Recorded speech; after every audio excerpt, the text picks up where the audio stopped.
And that's, so approximately how long were you filming in Puerto Rico for the Rum Diary? A few months is my best All right, guess. and when you left Puerto Rico in the filming, when is the next time that you had any contact from Mr. Depp? And contact could include anything, communications, written communications, as well as telephone or otherwise. We had no contact until Johnny called me on the phone one day, and I was driving, and he invited me over to his home in California, in Beverly Hills, and it was out of the blue. I didn't even have his phone number, so it was quite unexpected. He called me a second time, but I don't think we actually connected, or we didn't stay on the phone because we didn't really speak. But the first time was the only time I actually spoke to him, and he invited me over to his house under kind of he said that, you know, we could get Bruce, who was the director, to come over, something about the movie, but it was clearly not about the movie, if you know what I mean. It was, so I said, I said my friends are in town, and I'm busy with that, and kind of hung up, feeling really startled, you know, that didn't know what else to do. What, if any, gifts did Mr. Depp send you during that time period after you filmed The Rum Diary? He sent me several gifts. He sent me a beautiful dress, one that I wore in the movie, with a beautiful handwritten note, said happy wrapping, and made a reference to the dress being wrapping paper. He sent me a few gorgeous, expensive, what I can only assume are expensive, collectible books, items. And then when I was away filming on a different job, he did send me some guitars. I know one delivery, I was informed about one delivery, and my partner at the time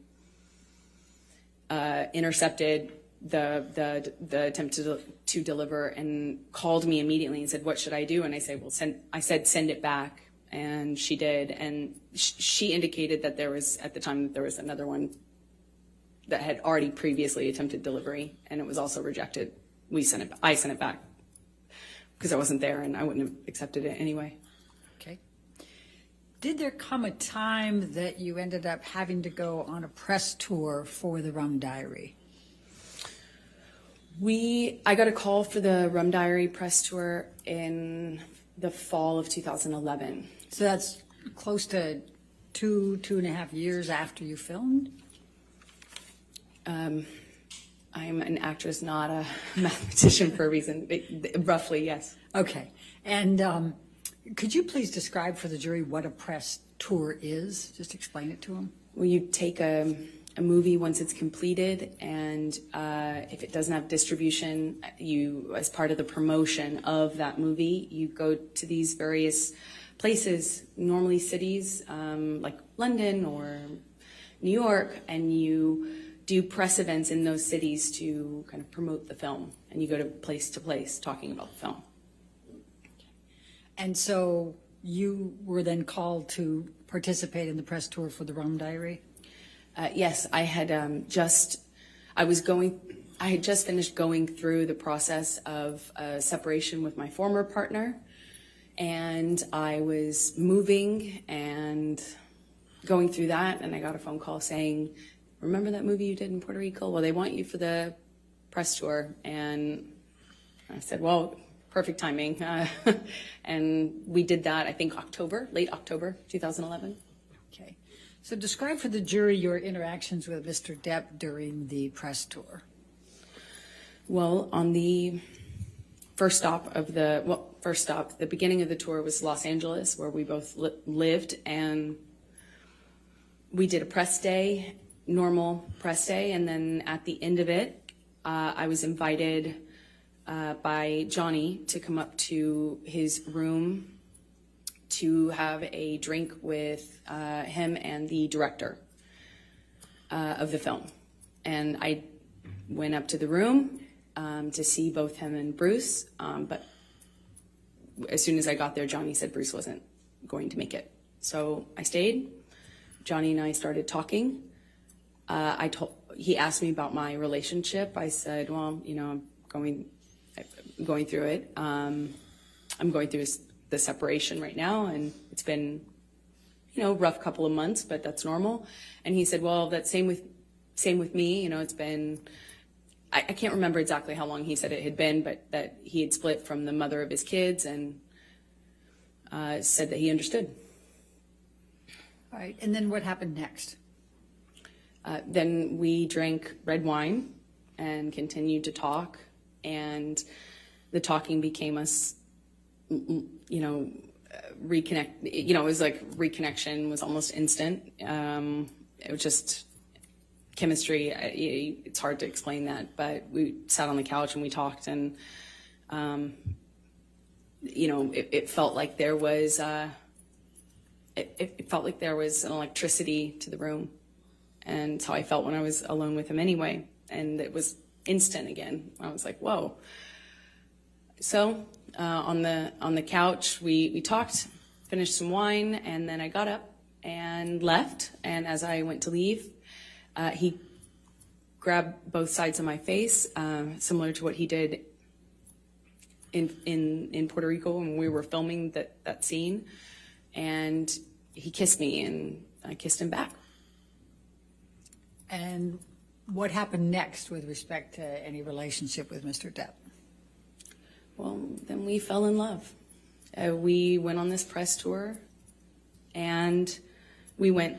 It was a beautiful and strange time. You know, we were flying from one, not together, but you know, going from one city to the next, Europe, New York, Los Angeles, as I said, and we're just traveling around talking about this movie that we did together, that we participated in together, and we were falling in love. I mean, it was just, you know, at the first dinner in London, he sat me next to me. You know, he produced the film and was a part of controlling the film and was responsible for different things than I was as an actor having a small part in it.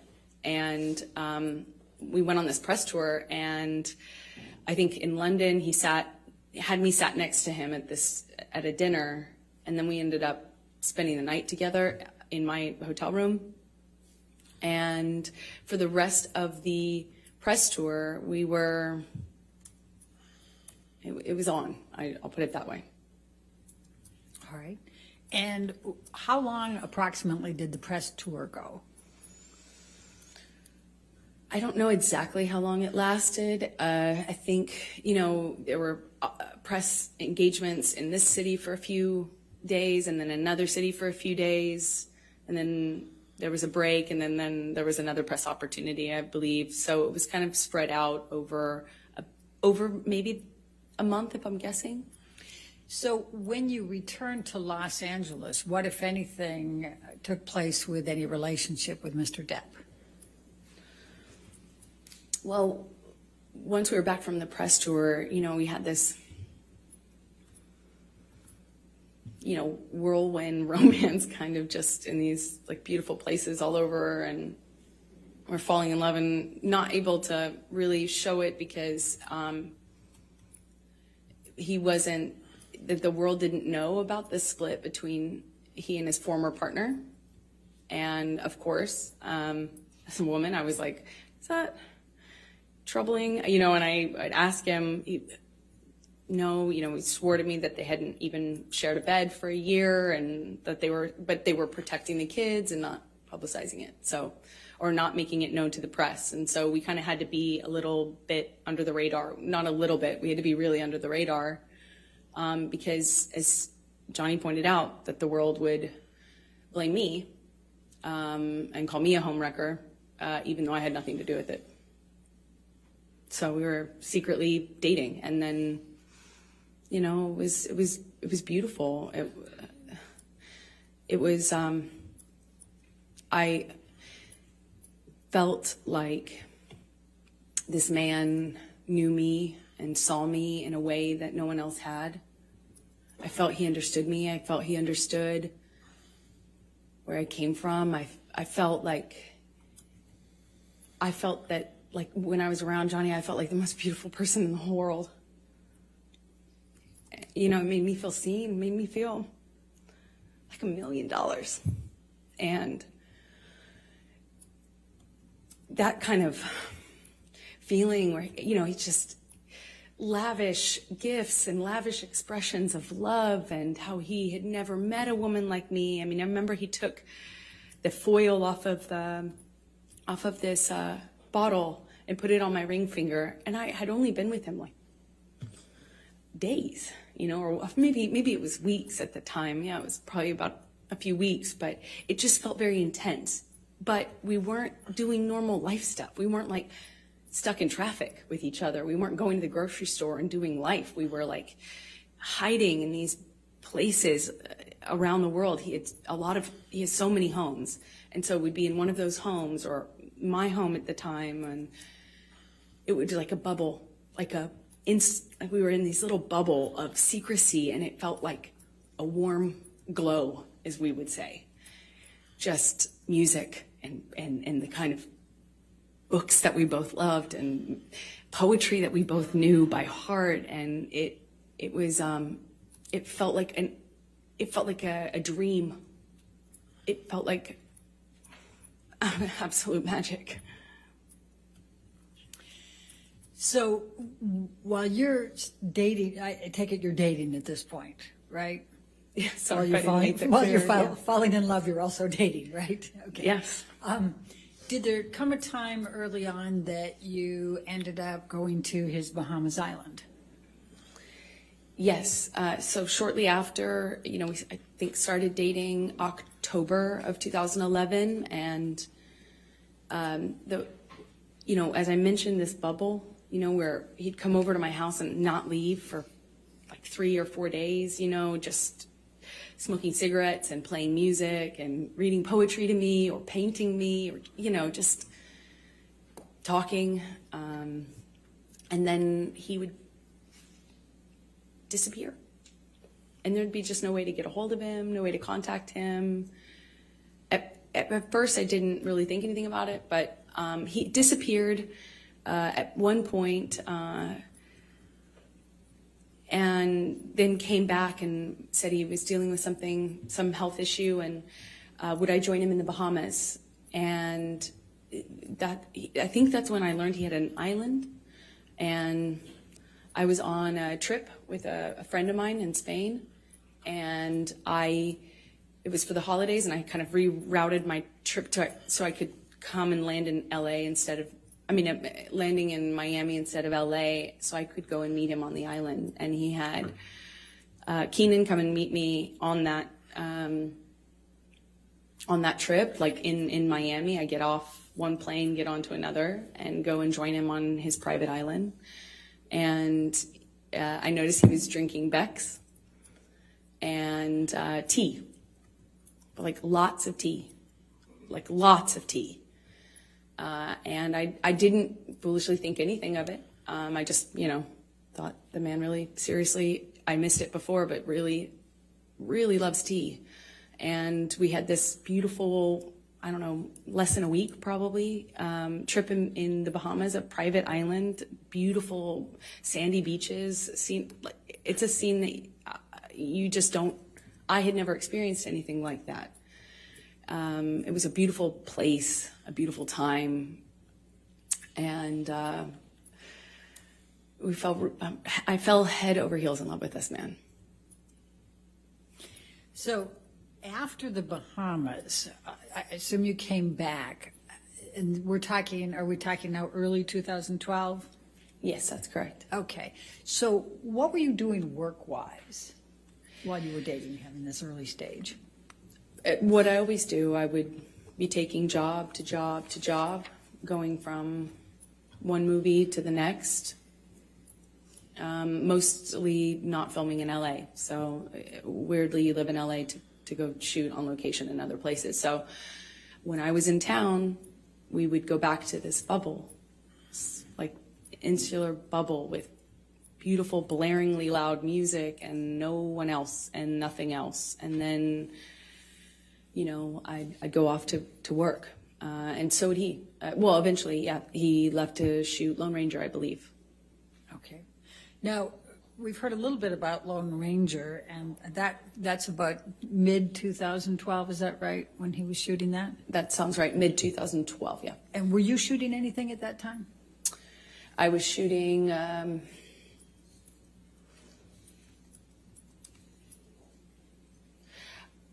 Machete Kills? I believe I was shooting Machete Kills in Austin. I had a small part in a Robert Rodriguez film that shot in Austin. But I think Johnny was shooting and then having some time off, and there was just a lot of travel, a lot of movement. So, and so, what if any visiting did you do with Johnny while he was on his set for Lone Ranger, and where was he? Well, he was filming all over the Southwest, and at some point I came to visit him, and on one of his locations, and I would stay in the house because I couldn't really, occasionally I would leave with his security guards, but I didn't really have anything to do but visit him for a few days. So I'd cook and kind of stay at home and paint or whatever and wait for him to come home and have dinner ready. And we would have these little bubbles, but kind of scattered throughout the Southwest as he was filming. And at the time, Johnny had, when I first arrived at one of these locations, it was the first time that Johnny told me that he had had a health issue, something with his liver, and that he wasn't, that's why he was not drinking. He was drinking a lot of tea, like a lot of tea. Okay. And so we've heard a little testimony about boots. What, if anything, did you do to help Johnny with his boots?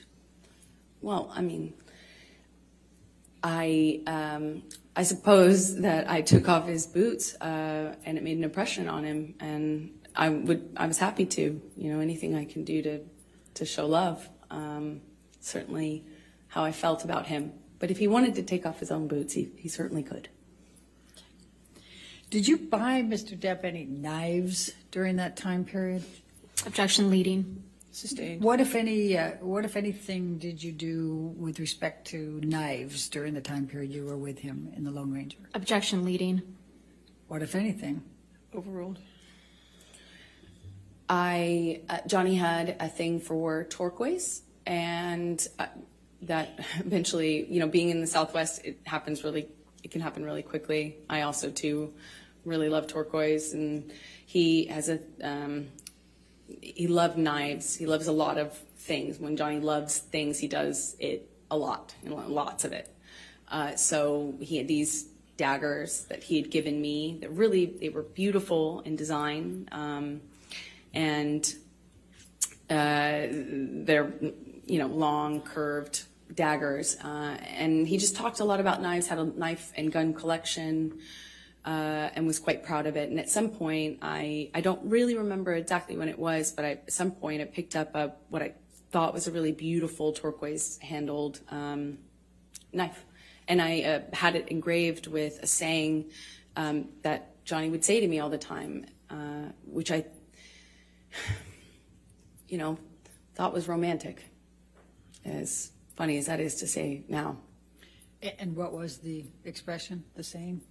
Until death, hasta la muerte in Spanish. Now, by the time that you're visiting Mr. Depp during his shooting of Lone Ranger in the June through August 2012 timeframe, what, if any, relationship has he developed with your family? Oh, well, starting really early on, Johnny was so kind, so generous to my family, but especially my mom and dad. He met my dad, and my dad's a big personality. He's a rowdy guy, and Johnny just all of a sudden, I had never noticed, Johnny have a southern, all of a sudden Johnny had a southern accent and was really like buddies with him, and they really seemed to get along very well. They're, just like instantly he was giving my dad gifts. He gave him guns, he gave him knives. They had this I mean, Johnny just really just showered my dad. And my dad's a working man, salt of the earth guy. And he was just like, floored. He's getting all these amazing gifts and being invited to come on to these locations. And, Johnny's this big movie star. And my dad was just like, I think my dad would have married him himself, not if I hadn't. And he just instantly, he gave my mom jewelry, brought her out to come and see me while I was visiting Johnny on Lone Ranger in some part of the Southwest. I think it was Colorado. He gave her this beautiful turquoise necklace, and I mean, they were definitely taken by him. And what, if any, relationship had Mr. Depp forged with Whitney by this time, your sister? I believe the relationship came a little bit later as they got to know each other, but he did the same thing with my sister and just really found a bond with them that, was he tried to do anything and everything he could to make them feel like special, and they did. My mom, my dad, and my sister. And what, if any, relationships did Mr. Depp form with your friends? Well, Johnny's so generous and can be this really, like, overly generous almost, like showering you with gifts and compliments and just, I mean, like, and he has access and means to really, we're not talking about giving you a card. We're like talking about just these like extravagant trips or these extravagant gestures, and it's a lot. And he did that with my close friends. I relied heavily on my friends, and had a pretty strong support network with them. And he really just showered them with generosity and love and light, and invited them to come to these exotic places and flew people here and there. I mean, he's incredibly generous. So going back to the filming of The Lone Ranger, what, if anything, did Mr. Depp do with respect to a horse? Objection leading. What, if anything? Overruled. Johnny at one point insisted on buying me a horse, and I, of course, said that's extravagant. There's no way I could accept that. That's how will I take care of that horse? It's so extravagant. So I said no, of course. Eventually, he got a hold of my dad and worked it out with my dad, like what kind of horse to buy, and then showed me a picture of this horse and said, "It's yours. It's coming here." I think it was being transported, and he said, that he had my dad's help on it, picking out. And I grew up on my dad's horses. I grew up riding with my dad, so I had resisted for I think about like a month and a half or something of him kind of bringing up the idea and me saying, "That's a crazy gift. No, thank you. No, that's incredibly generous, but I couldn't accept." To all of a sudden I had a cult. So let's take you through 2012 and your relationship.